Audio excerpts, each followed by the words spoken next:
Dahil naubos mga kakampi ko dito guys, naisipan kong mag-segue na lang.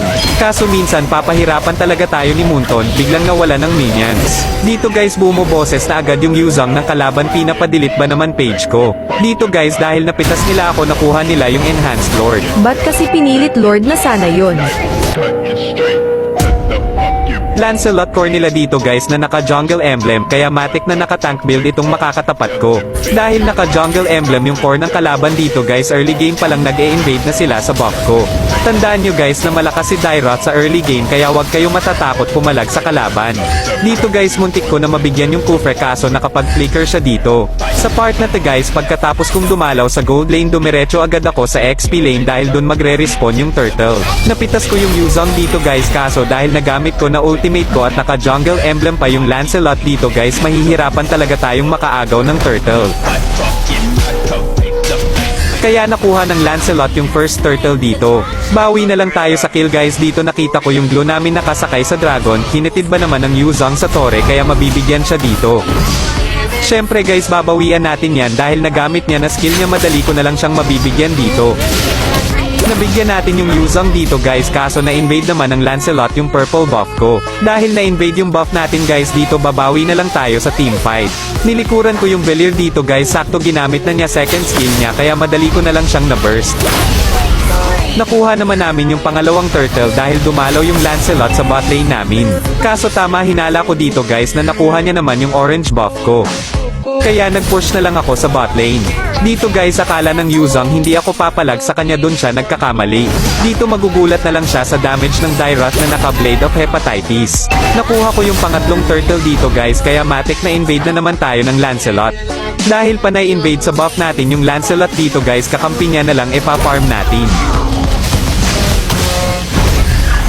Dito guys pinakitaan pa talaga tayo ng only dash nitong Lancelot mamaya to sa akin. Dahil palaging malalim mag-set yung Kufre, palagi siyang nabibigyan dito. Dahil wala yung tank ng kalaban dito guys, nag-lord na kami. Susubukan pang mag-contest itong Lancelot, kaso mabilis lang siya natunaw ng marksman namin. Kaya nakuha namin yung lord dito guys. Dito guys akala ng Yuzong makunat na siya, hindi niya ata alam na walang makunat sa madami.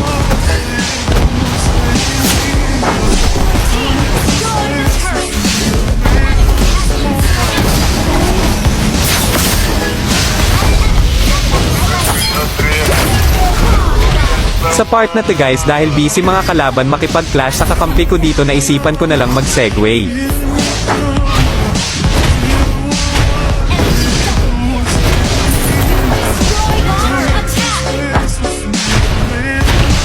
Kaso may problema.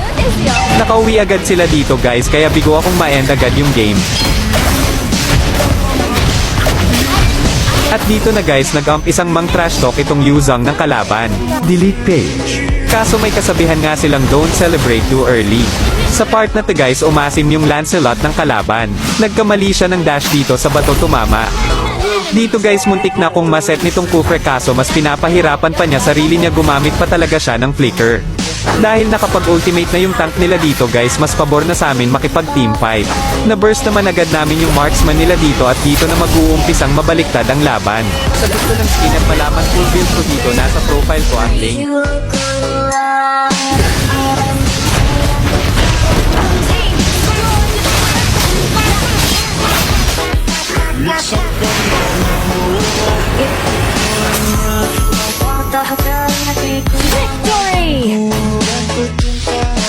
Victory!